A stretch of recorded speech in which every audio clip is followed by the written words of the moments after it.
국민은 언제까지 정부가 없는 재난 속에서 각자 도생해야 합니까? 국민께서 역대급 집중호우와 사투를 벌이고 있을 때 윤석열 대통령은 어디서 무엇을 하고 있었습니까?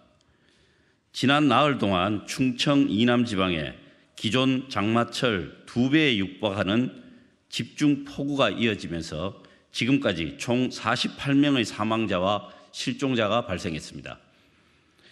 국민이 재한복판에 있을 때 대통령도 여당 대표도 장관도 보이지 않았습니다.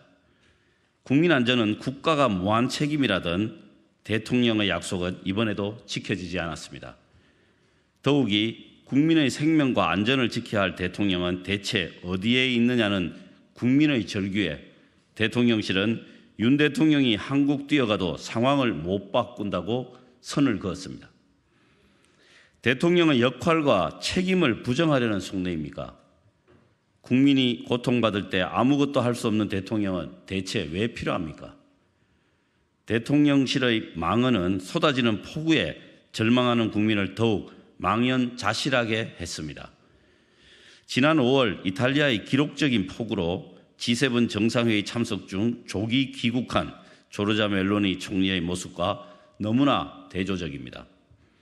이탈리아 총리는 상황을 바꾸지도 못하는데 왜 서둘러 귀국했는지 국민에 대한 책임을 방기한 대통령실로서는 이해할 수 없을 것입니다. 윤석열 대통령은 지난해 폭우 속에서도 아무렇지 않게 퇴근을 하더니 올해에는 기록적 폭우 속에서도 우크라이나 방문 예정 없다는 말까지 뒤집으면서 예고 없는 일정을 강행했습니다. 윤석열 대통령의 재난재해를 대하는 인식과 태도가 이렇게 무책임하니 정부의 재난 대응이 제대로 이루어질 리가 있겠습니까? 이번에도 우리 국민은 극심한 재난 상황 속에서 각자 살아남아야 했습니다. 국민은 묻고 있습니다. 언제까지 정부가 없는 재난 속에서 각자 도생해야 합니까?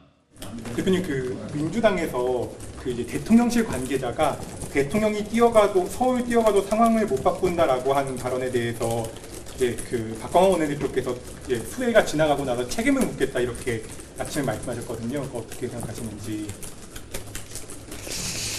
우선은 상황 자체가 중요한 외교 일정을 소화하고 있는 상황임을 우리 국민들이 다 이해하실 걸로 생각합니다. 그리고 또 당초에 예정된 일정보다 우크라이나 측 요청 또 초청으로 여러 가지 고객을 위해서 또 우리가 나토 회의에 참석하면서 국제적으로 우리 대한민국이 해야 할 그런 필요한 역할을 하시기 위해서 일정이 불가피하게 연장이 된 걸로 그렇게 국민들이 이해해 주실 것이라고 믿습니다. 해외 순방 연장에서 어떤 국익을 얻었다고 생각하시는지 궁금합니다. 우선은 우크라이나 재건 사업과 관련해서 우리 측 기업들이 참여를 해야 되고 그 프로젝트 참여를 위해서 정상 간의 회담이 꼭 필요했다고 생각을 합니다. 그리고 나토 회의 자체도 우리 국가 안보를 위해서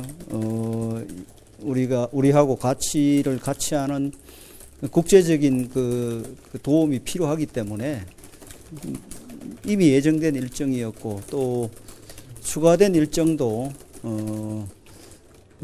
재건 사업 참여를 비롯한 경제적 이유가 있었고 또 인도적 지원을 비롯한 우리가 더 지원을 좀 더 확실히 국제사회에 표명할 필요가 있었다고 생각합니다.